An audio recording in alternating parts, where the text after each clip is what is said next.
The horse had not let anyone near it in 11 days.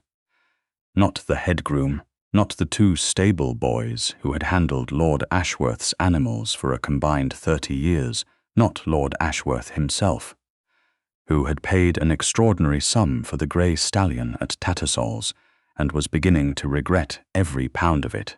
The animal stood at the far end of its stall, with its ears flat and its eyes showing white, and anyone who approached the gate came away with either a bruised shoulder or a badly frightened expression. Sometimes both. It was Hartwell who first noticed what happened with the woman from the laundry. She passed the stable yard every morning on her way from the east wing to the kitchen gardens, where the washing lines were strung between the old apple trees. She never looked at the horse. She never looked at much of anything, if Hartwell was being honest. She moved through the estate with the particular economy of someone who had learned, through long practice, to take up as little space as possible, head slightly down, steps measured, the worn grey of her dress the same colour as the November sky above the Kentish hills. Her name was Sable Wren. She had come to Thornfield 6 months ago as a laundry maid, though anyone who paid attention, and very few at Thornfield did, might have noticed that her hands, though reddened now from the lye and cold water, bore the particular calluses of someone who had once played the pianoforte with some regularity, or that she spoke, on the rare occasions she spoke, with a precision that suggested she had been corrected, at some point in her life, by a governess who did not tolerate imprecision. No one at Thornfield paid attention. That was the thing about being overlooked.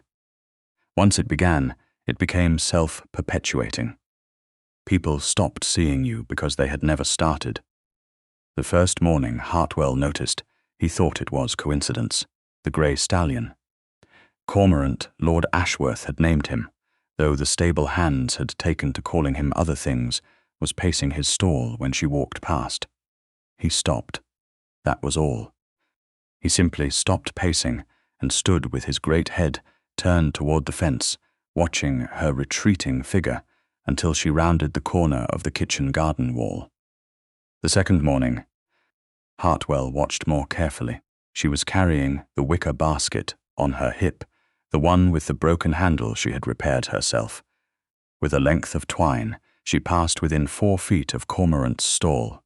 The horse moved to the gate. Not with ears flat, not with that white-rimmed tension that preceded one of his lunges, but quietly, the way a horse moves when it is curious. Rather than afraid, he pushed his muzzle against the wooden slats and exhaled, a long, slow breath that misted in the cold air. She paused, only for a moment, but she paused, and she turned her head, and something passed between them that Hartwell could not have named if anyone had asked him to. Then she shifted the basket on her hip and continued walking. Hartwell went and told no one, because there was no one at Thornfield who would have been interested. Lord Edmund Ashworth had inherited the estate at 26 and had spent the 5 years since making it profitable again, which had left him very little time for anything else. His mother, Lady Ashworth, spent most of her days in the west-facing parlour writing letters to people she considered important, which did not include anyone currently employed at Thornfield. His younger sister, Miss Louisa, was 17, and spent her time either at the pianoforte or quarrelling pleasantly with their cousin Oliver, who was visiting for the autumn, and showed no signs of leaving. Edmund was not, by nature, an inattentive man. He noticed things. He noticed when the Southfield drainage was failing, and when the winter wheat was coming in thinner on the eastern ridge, and when his bailiff was giving him numbers that were slightly too round to be entirely honest. He noticed when his mother's headaches were real and when they were strategic. He noticed when Louisa was upset about something she had not yet decided to tell him. What he had not noticed until the afternoon Hartwell came to him, looking unusually hesitant was the woman from the laundry. "The grey stallion, my lord," Hartwell said. He was turning his cap in his hands in a way that suggested he was aware of how strange what he was about to say would sound. "There's someone he'll stand quiet for." Edmund looked up from his desk. "Who?" "The woman." "The woman. From the laundry. Wren, they call her." Edmund set down his pen. He had spent 11 days and considerable patience attempting to settle Cormorant, and he had arrived with some reluctance at the conclusion that the horse might need to be returned to the dealer. It was a solution he disliked both on principle and on grounds of cost. "Show me," he said. What he saw, when he followed Hartwell to the stable yard, was not what he expected. Sable Wren was standing at the gate of Cormorant's stall with her right hand extended, palm up, perfectly still. She was not speaking to the horse. She was not making the soft coaxing sounds that the stable boys used, the ones that had never worked.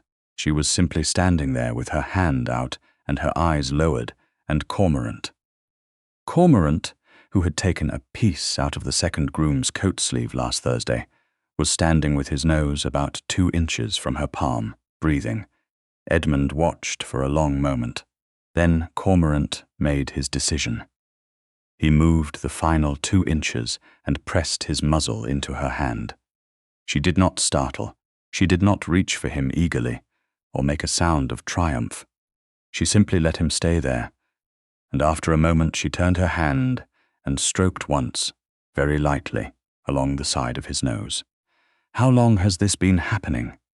Edmund asked Hartwell, quietly enough that the woman wouldn't hear. 4 days I've seen it, my lord. Might be longer." Edmund looked at the woman again. She had not acknowledged his presence. She was still focused on the horse, her profile turned toward the stall, and in the pale afternoon light he could see, with the sudden sharpness of something he should have noticed before, that she was not simply a laundry maid. Or rather, whatever she was now, she had been something else before. There was a quality to her stillness. That was not the stillness of servitude. It was the stillness of someone who had chosen, deliberately and at some cost, to make themselves quiet. "What do you know about her?" he asked. Hartwell's hesitation was answer enough. Edmund went back to his study and tried to return to the drainage problem, and found for the first time that he could not concentrate. He began, without intending to notice her. It was not a dramatic thing. It was the opposite of dramatic.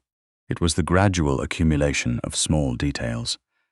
The way a picture comes into focus not all at once, but by degrees.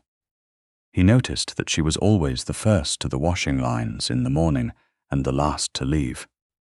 He noticed that she ate alone in the kitchen, at the end of the long table, with a book open beside her plate, which was not, in his experience, typical laundry maid behavior. He noticed that when Mrs. Hartley, the housekeeper, spoke sharply to the other girls, they flinched, but when she spoke sharply to Sable Wren simply looked at her with an expression of such complete composure that Mrs. Hartley, almost every time, looked away first. He did not ask questions. He told himself this was because it was not his concern. It was Louisa who asked questions, because Louisa always asked questions. She was 16 when she had arrived at Thornfield. The previous year, before Sable Wren, and she had a 17-year-old's complete disregard for the social rules that governed who spoke to whom. "The laundry woman reads Cicero," Louisa announced one evening at dinner, with the air of someone reporting a highly interesting natural phenomenon. Edmund's mother looked up from her soup. "I beg your pardon?" "In the kitchen, at lunch. I saw the spine. It was in Latin, Edmund. Actual Latin. Do you know who she is?" "She works in the laundry," his mother said. "Yes, I can see that. I mean, who she was." There was a short silence of the kind that meant Lady Ashworth found the question distasteful. Edmund said nothing, and tried not to appear too interested in the answer to a question he had not asked himself, only because he had been telling himself not to ask it. He asked Hartwell the next morning. Hartwell knew very little. She had come with a single reference from a household in Wiltshire that no longer existed as a household. The family had sold the estate and dispersed. Before that, no one at Thornfield knew. She had offered nothing, and no one had pressed her. Because laundry maids were not pressed for autobiographies. Edmund, who had spent 5 years learning that information withheld was usually information worth having, went to the library after dinner and spent an hour with Burke's Peerage and a map of Wiltshire. He found what he was looking for in less than 20 minutes, which suggested it was not well hidden. Only forgotten, the Wren family. Or rather, the family whose name had once been something else, before a series of misfortunes too neat to be entirely accidental had stripped them of everything, had held a small estate near Mere until 11 years ago. The daughter of that family would be, if his arithmetic was right, somewhere between 24 and 26. The estate had been lost through a debt that the records described vaguely, in the way that records described things when the people who held the debt also held some influence over what got written down. He closed the book. He sat for a while in the library, in the chair his father had always used, listening to the fire and thinking about a woman who read Cicero in the kitchen and could stand perfectly still while a horse that had bitten 2 people pressed its nose into her palm. The conversation happened by accident, the way the conversations that matter usually do. He had gone to the stable yard before breakfast, because he could not sleep, and because he wanted to see how Cormorant was settling. The horse had improved considerably in the weeks since. Sable Wren had been visiting the stall each morning before her work began. Brief visits, quiet ones, and the change in the animal was remarkable. She was already there. She did not hear him come in, or if she did, she gave no sign. She was standing at Cormorant's gate with her hand on the latch, not going in, not leaving, just standing. She was looking at something Edmund could not see, some middle distance past the horse's shoulder, past the stable wall, past the November morning entirely. He said, more quietly than he intended, "Are you all right?" She turned. She turned. The composure came back immediately, like a mask settled into place. But he had seen, in the quarter second before it settled, something underneath it that was not composure at all. It was the particular exhaustion of someone who has been holding themselves together for a very long time. "My lord," she said. Her voice was even. "I apologize. I wasn't aware you were. You don't need to apologize." He heard himself say it with more conviction than he'd meant to put there. "I asked a question. Are you all right?" A pause. The horse shifted behind her.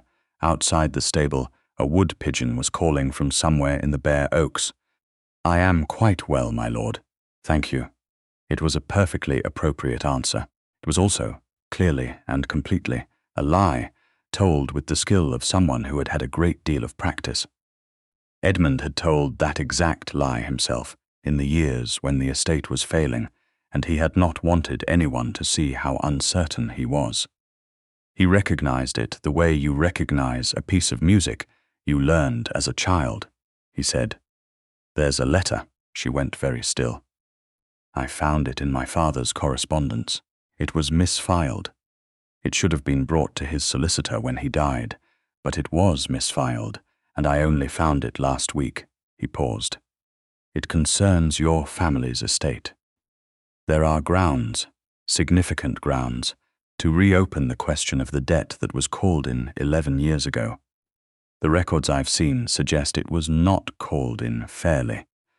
The silence stretched long enough that the wood pigeon called again. "Why are you telling me this?" she asked. Her voice had changed slightly. Not broken, not wavered, but changed, the way ice changes just before it starts to give. "Because it's yours," he said. "Because someone should have told you 11 years ago, and no one did." She looked at him steadily. He noticed, not for the first time, that she had the particular quality of attention, focused, evaluating, not performing, that he associated with people who had learned to trust their own judgment rather than other people's reassurances. "And what will it cost me?" she asked. It was the right question. He found, to his considerable surprise, that he was glad she had asked it. "Nothing," he said. "It will cost you." Nothing. She did not believe him. He could see that. But she had heard him, and she did not look away. It was not quick. That was the thing that the accounts never captured. Later, in the way these things were sometimes talked about, the assumption that revelation leads immediately to restoration, that a single conversation undoes years of damage. It did not work that way at Thornfield, Support, and Sable Wren, whatever else she was not the kind of woman who would have permitted it to work that way. She asked to see the letter. He showed it to her. She read it twice slowly, with the expression of someone who is checking their own emotional reactions as carefully as they are checking the text. She asked to know the name of the solicitor. He told her. She asked what the next steps would require, and he told her those too, all of them, including the ones that were uncertain, because she had asked and because she deserved the honest version rather than the comfortable one. Then she handed the letter back and said, "I'll need to think." "Of course," he said. She nodded and left. He did not see her in the stable yard the next morning, or the morning after. Cormorant was restless both days, pacing his stall with the fidgety energy that meant he was missing something he had become used to having. Edmund found this, in a way he did not entirely examine, relatable. On the third morning she came back. He was there again, earlier than usual, for reasons he had stopped inventing explanations for. She came in through the yard gate with her basket on her hip and stopped when she saw him, and this time the mask did not come up immediately. "I want to proceed," she said. "With the solicitor, good," he said. "I am not." She stopped. Started again with the careful exactness of someone choosing words as precisely as she had once chosen notes on a keyboard.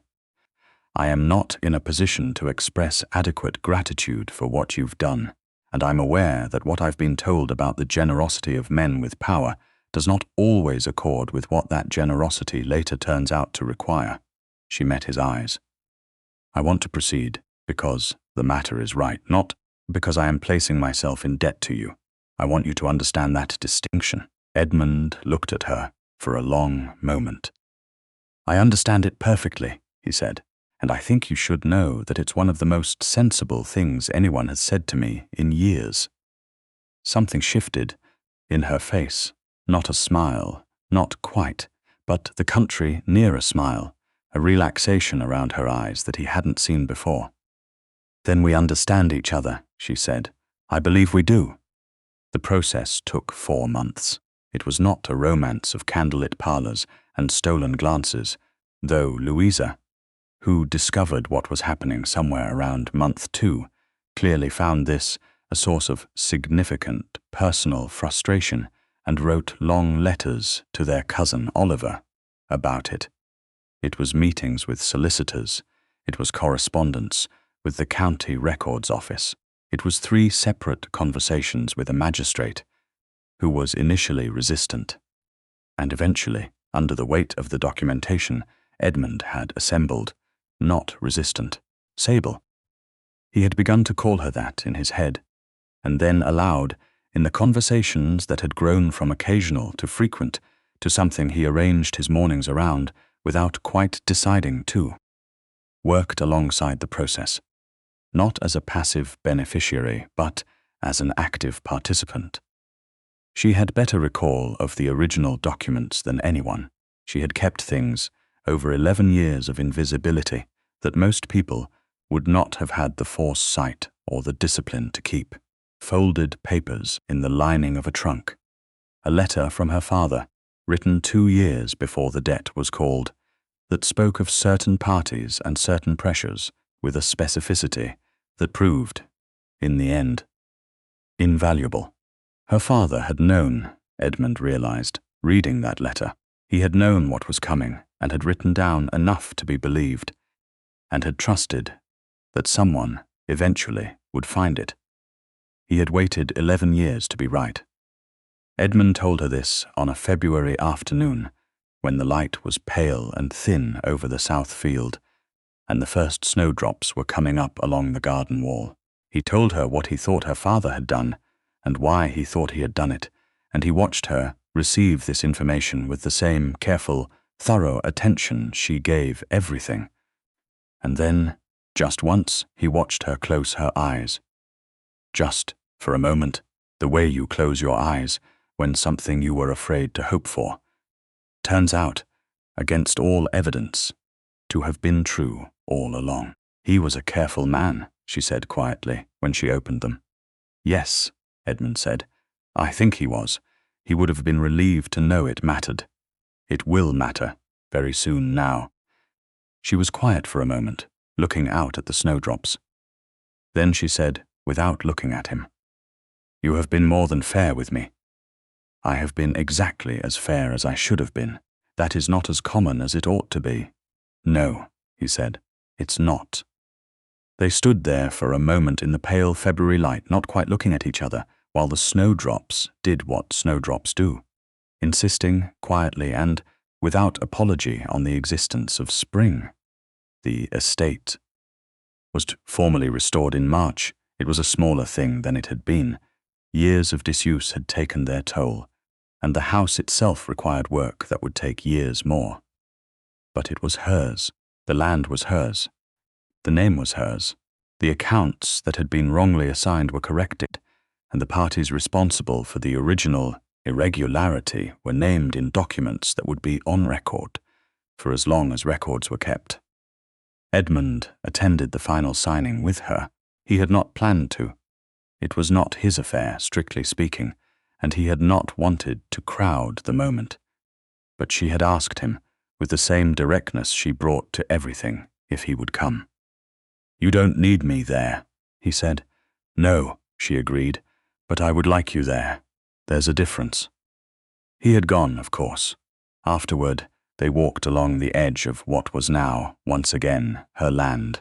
The fields were march bare, but the hedgerows were beginning to show the first tentative green, and somewhere above them a pair of hawks were riding the thermals in long, unhurried circles. What will you do? He asked. Rebuild, she said. Slowly. There's no other way to do it honestly. A pause. And you? He thought about Thornfield, about the Southfield drainage problem he still hadn't fully solved, and the East Ridge wheat that would need rotating, and Louisa's eventual season in London, and all the 100 daily tasks that made up the life of an estate that had survived its worst years, and was, slowly, imperfectly, becoming something better. The same, he said. She turned to look at him. In the March light, her face was open in a way he had not seen in the stable yard, in the kitchen, in any of the careful guarded months between. She looked, for the first time, like someone who was not braced for the next difficulty. Edmund, she said, his name, not his title, which she had not done before. Thank you. It was not a small thing, the way she said it. It was not gratitude offered in the way of an obligation, discharged. It was particular and exact, and meant entirely for him, and he found that it went somewhere in him that most things didn't reach. Sable, he said, and because they understood each other, and because they had understood each other for quite some time, nothing else needed to be said just then.